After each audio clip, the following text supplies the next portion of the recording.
Welcome to The First Page, our video series featuring Thomas C. Foster, author of How to Read Literature Like a Professor. With Professor Foster as our guide, discover that the first page, first paragraph, even sometimes the first sentence of a novel, is the key for what is to come.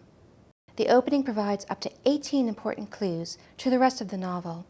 Things like style, tone, mood, narrative identity and attitude, theme, and point of view are all here. So watch carefully as Foster delves into the first page of such HarperCollins classroom favorites as To Kill a Mockingbird, Their Eyes Were Watching God, and The Bean Trees. The Bean Trees by Barbara Kingsolver. Hello again and welcome.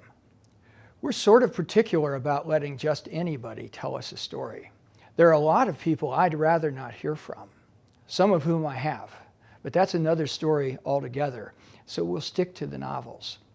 If you want to command our attention for a few hundred pages, you're asking a lot. And I ought to warn you up front, we're not hanging around for 60 or 70 pages to see if you've got the makings of a storyteller in you. If it takes that long, you don't. Our supper will be getting cold before you can get to the point. I'd say you've got about a page to work with, tops. But if you really want us to sit up and take notice, get it done in a paragraph, like this. I have been afraid of putting air in a tire ever since I saw a tractor tire blow up and throw Newt Harbine's father over the top of the Standard Oil sign. I'm not lying.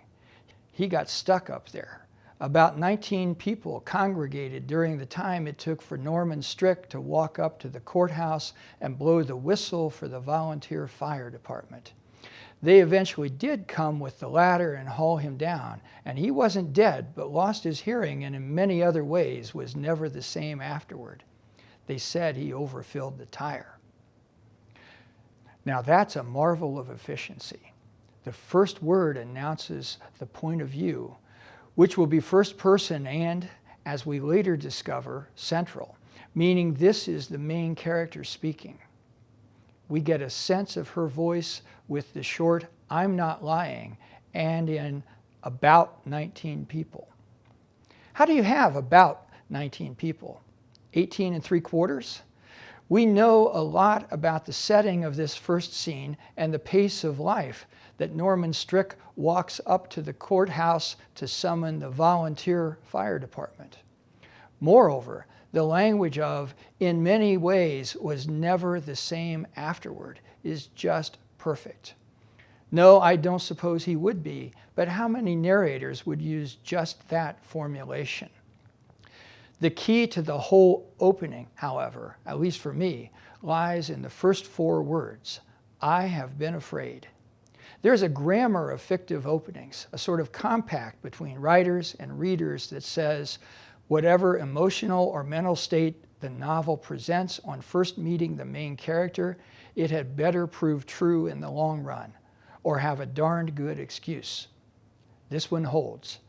Taylor Greer, as she later christens herself, is afraid of a lot of things, of sameness, of change, of being pulled under by her hometown, of leaving her hometown, of motherhood, of daughterhood, of responsibility, of not accepting responsibility. What she's afraid of doesn't really matter so much.